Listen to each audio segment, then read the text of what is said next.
My name is Dr. Corey Smith, and I'm a licensed clinical and sports psychologist at Compassionate Minds Therapy in Omaha, Nebraska. And this morning I'm going to teach you about cognitive behavioral therapy, how it works, how we use it clinically, and how it might be helpful for you.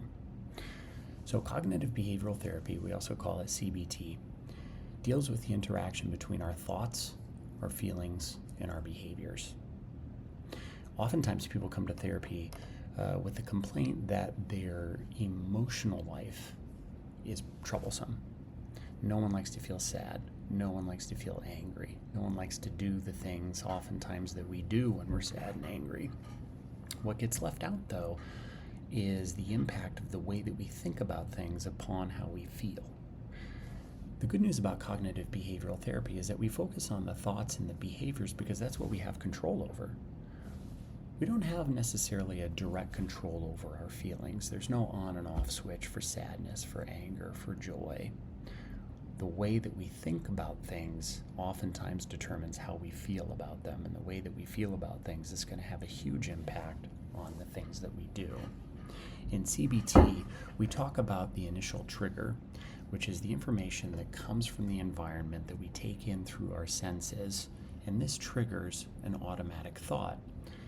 For me, I oftentimes think of our automatic thoughts as habits. These are things that we've done oftentimes since we were young, and certainly with underpinnings of the way that we were raised, our relationships. There's tons of things that we think about, but that's for another video.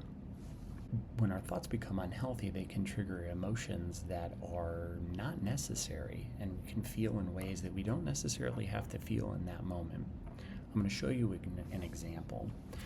Previously, a patient of mine had come into the clinic with an anxiety disorder. During the course of our time in therapy, she thought she had been bitten by a wild animal. It didn't actually bite her. This was verified by her doctor on multiple occasions, but she just couldn't get that thought out of her head. This resulted in a lot of fear and panic and constant interactions with her primary care doctor's office, the Center for Disease Control, and the World Health Organization. Sometimes 50 to 100 times a week, this was a problem. In the model of CBT, this is what that looks like.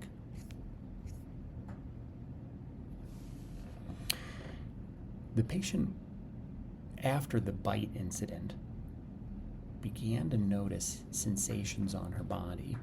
And when she would have those sensations, she would have these automatic thoughts, which included, I've been bitten by a skunk and I might get rabies. Am I going to have to get a rabies vaccination? Those don't always work. Rabies is a terminal illness. I can't leave my husband and child behind. Now, obviously, those are pretty heavy thoughts, and for her, they led to feelings of fear, anxiety, and panic. And when she felt that way, her desire was to feel better and to get some reassurance, so she would call her primary care doctor's office, the CDC, the World Health Organization, again, multiple times a day. We had to get our hands around this, and here's how we did it. What we had to do was look at the thoughts that she was having as a result of feeling the sensations on her body and make a determination if those thoughts were true, helpful, and kind and compassionate. And this is what that looks like. When she would have the sensation on her body, we trained her to think about, instead of the idea that she was bitten and would have rabies, but to reframe the thought to reflect, that's just a sensation on my skin. It's a very common experience and it happens multiple times a day. When she had that thought, her feelings were neutral, they were calm. And typically when we feel calm and neutral, we move on to the next thing. So the thought triggered a different emotion, which resulted in a different behavior. The only thing that changed was the way that she thought about it. Now, I'm saying this like this is easy. It's simple, but it takes a lot of practice. And typically this type of work is best done in a therapist's office. There's definitely books, there's videos, there's things that people can do to learn these skills on their own. Oftentimes people find it helpful to talk to a professional and get these things worked out and move on with their life. If this sounds interesting to you, reach out to us at Compassionate Minds Therapy. The link is in the banner. We'll get you set up with someone to talk to, and we'll figure it all out together. Have a great rest of your day.